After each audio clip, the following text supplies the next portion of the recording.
Naughty Dog's Neil Druckmann has been boot camping Intergalactic, the Heretic Prophet's Tati Gabrielle on The Last of Us Part 2 online hate. This comes to us from IGN. And guys, believe it or not,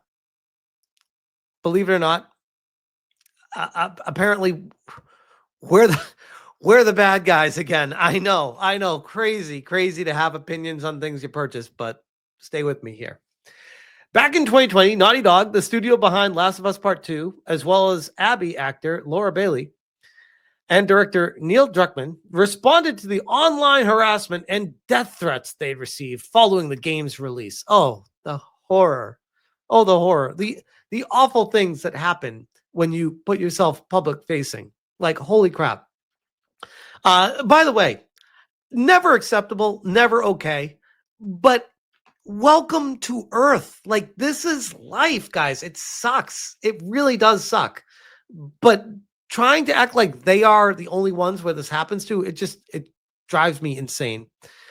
Fast forward to 25, and Druckmann has been boot camping Intergalactic, Heretic Prophet's Tati Gabrielle on The Last of Us Part 2 online hate that occurred 5 years ago in preparation for what might be coming as a result of simply playing the protagonist in Naughty Dog's upcoming video game. All right, so first off, we need to get a couple things out of the way here to be very clear, because I have a big issue with Neil Druckmann taking the perspective of, oh, people are hating on the character itself, and because of that, they're now hating on the person.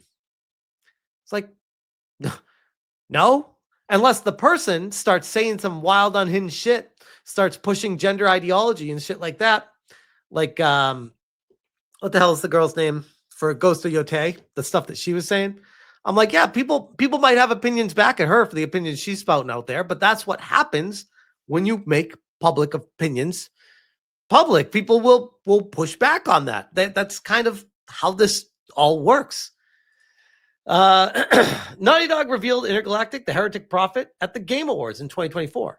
It features a star-studded cast that includes Tati Gabrielle from the Uncharted movie as protagonist Jordan A. Munn and Kumail Nanjiani of Marvel's Eternals as a man called Colin Graves.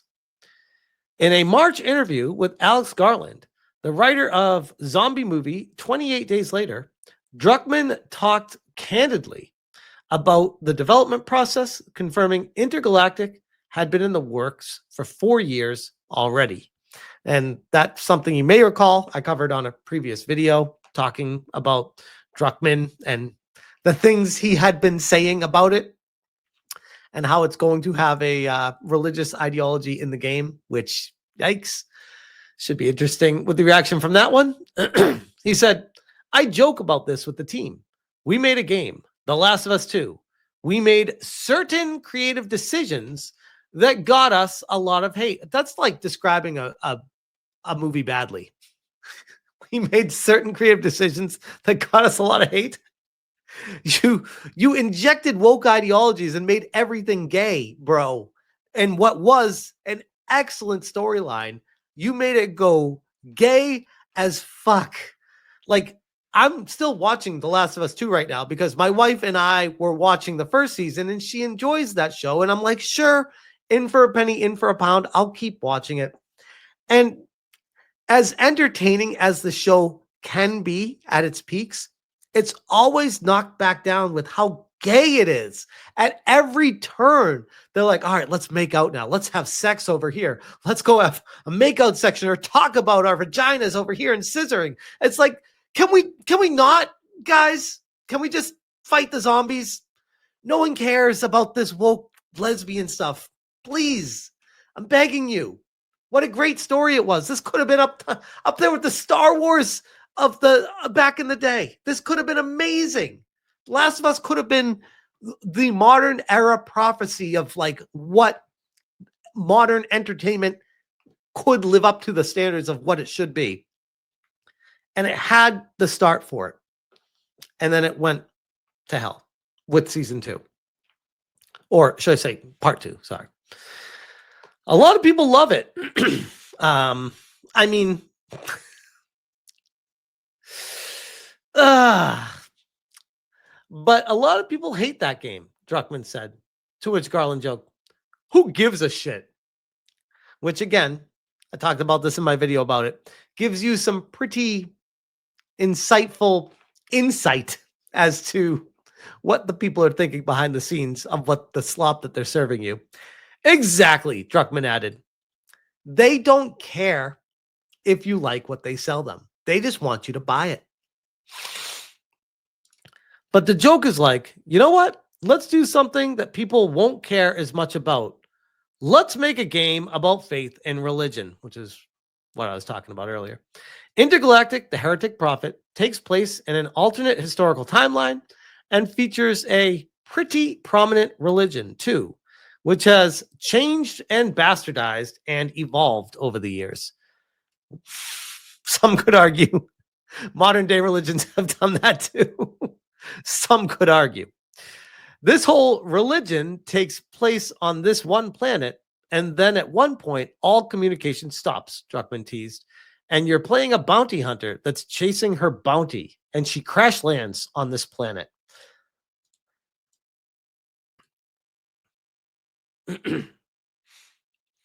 So many of the previous games we've done, they're always like an ally with you, he said.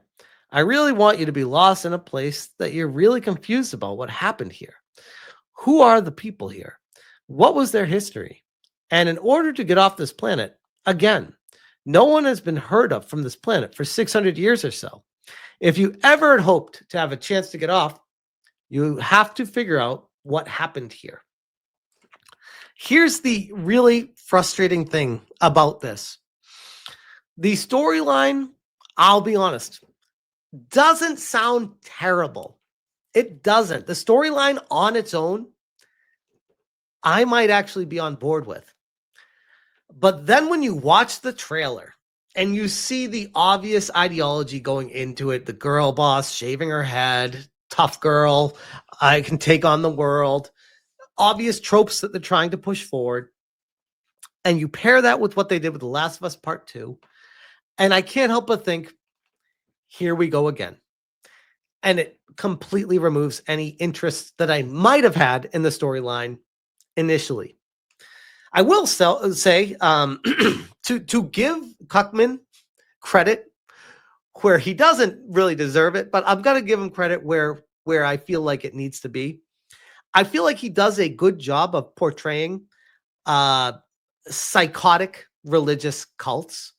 And I feel like there's not enough emphasis on that in the modern era, where people are like, yeah, humans can be pretty fucked people.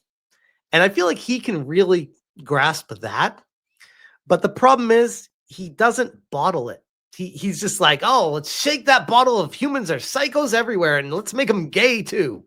It's like, let's not go that far, Neil. Let's foot off the brake, foot off the gas, put on the brake a little bit.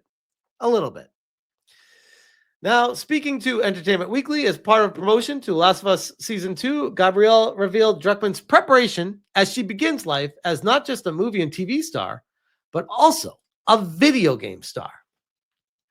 Neil's been boot camping me, she said. I know Troy's experience. I know Ashley's experience. I know Laura Bailey's experience. As Entertainment Weekly pointed out, Bailey endured online hate simply because she played the character Abby, who kills Joel. Gabrielle has also received racist and misogynistic online hate following Intergalactic, the Heretic Prophet reveal, she said. We'll circle back to this one in a second, but hold on a second, because isn't it interesting how you only hear one side of the story? Because this Gabrielle figure, she strikes me as the type of person that will shovel shit over a fence, and then when the shit gets shoveled back on her face, she calls harassment, misogyny, racism. I got a lot of love But there was also a lot of hate over me being a woman, me being a woman of color, me having my head shaved, all these things that I didn't even actually initially see. If you couldn't see shaving your head as a problem, I don't know what to tell you about that. I'm out of the social media zeitgeist for that reason. But once I did, Neil was like, ignore it. No matter what, me and you, we're going to make something beautiful. We're going to make something that we're proud of. Gabrielle said that because she's entering the world of video games for the first time, she's trying to prepare herself as best as possible. This is a world, video games, that I've never stepped into before. So I don't want to put one thing in my mind of expecting it's going to be this way, and then it's not.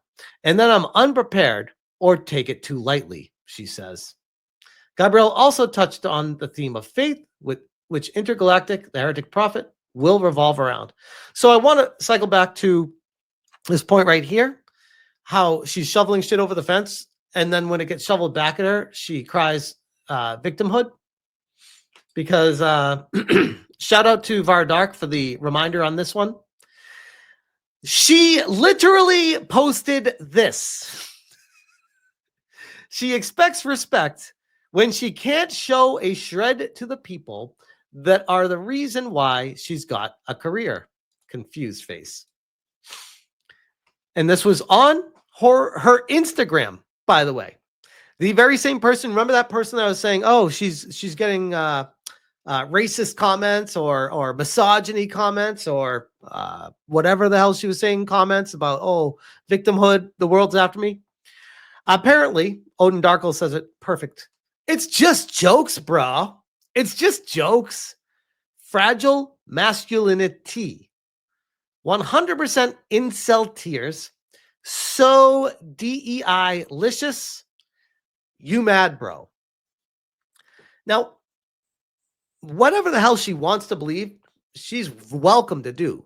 But when she starts clearly antagonizing a fan base, which is what this is, people are going to weaponize this and come right back at her and be like, all right, fair game. You come at us, we're going to come at you now. That's how this all works. You're not allowed to just go one way, shovel the shit over the fence at people and be like, fuck you, you mad, bro? And then not expect people to be like, hold up, what?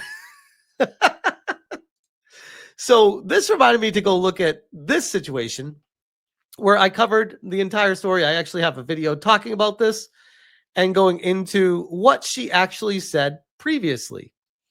And this is, let me see. As I mentioned, my original coverage of this situation, thanks to Grums, in a previous interview, she championed the notion that gender identity is important and how she wants to get the kids, she wants to get to the kids first to educate them properly. All right. Here it is from Grums on X. And then as far as with non-binary and transgender, I hope that we just start seeing that the future is here whether we like it or not. We need to not just accept it, but embrace it. Embracing something and seeing not only the beauty of it in it, but the way that it contributes to the world and contributes into the way that anybody of any gender, race, creed, color can form their identity and can walk through the world with pride and their chin up high, like I think is so important for the generation coming behind us. And then as far they think they're smart. They think they're like, oh, if I don't straight up say we're coming for the kids, then we can get to the kids and they don't notice. The problem is kids don't pick up on these subtleties that the adults do. So the subtleties you're throwing in there, the adults are picking up on and the kids aren't. We see exactly what you're saying and what you're trying to do here. No one's falling for it. It's completely fucked. These people are messed in the head. I mean, the nose ring kind of gives it away here, but I mean, the no bra, tits hanging out, covering them, thinking that she's all stylish. This is gross. And she's pushing non-binary and transgender messaging ideology to kids. But don't worry, guys. Don't worry, because she should not have anyone say anything about her or to her about anything, because she's just a video game actor. And she doesn't deserve any of the hate over being a woman, which I would question if you're even a woman, the way you're dressing, shaving your head and all that, but whatever. No one's coming at you for being a woman. Being a woman of color, nope. Still no. What? Me having shaved my head, I mean, yeah, because that's clearly pushing an ideology, and people know exactly what it is. It's a dog whistle, just like the nose ring thing. Like, people see these things. You're not hiding from anyone anymore. We see it. All these things that I didn't even actually see. Sure you didn't. She thinks people are stupid. So yeah, that is Tati Gabrielle, and the star of the Heretic Prophet, which I got to be honest, guys, I have a really hard time getting excited whatsoever about this game, like at all. And it's really unfortunate because I go back to the storyline, if done right, could have been incredible. But unfortunately, the ideology being injected alongside it and having Neil Druckmann at the helm of it, I'm out. I can't with it. But yeah, I'll leave that one there. And I will say, actually, before I leave it there, I am very curious to see how bad this flops, because it will flop. It will. It's not going to flop like Assassin's Creed Shadows, probably. It's probably going to do a little bit better than that. But based off of the money that's gotten poured into this, I do not believe it will make its money back. That is my guess on it. I could be crazy and wrong, but I don't know. We'll see. I feel like this was being built during the time where the ideology was at its peak in 2020. And that was DEI was peaking during COVID, and the messaging was at an all-time high. And they thought that would last forever. And nope. Karate Werewolf says AC is established, though. Good point. I am very curious. Especially like if it comes to PC same day, or if it's PlayStation exclusive initially. If it comes same day PC, I'd be very curious on concurrent player count. But it'll probably be PlayStation exclusive first because it's Naughty Dog. All right, I'll leave that there.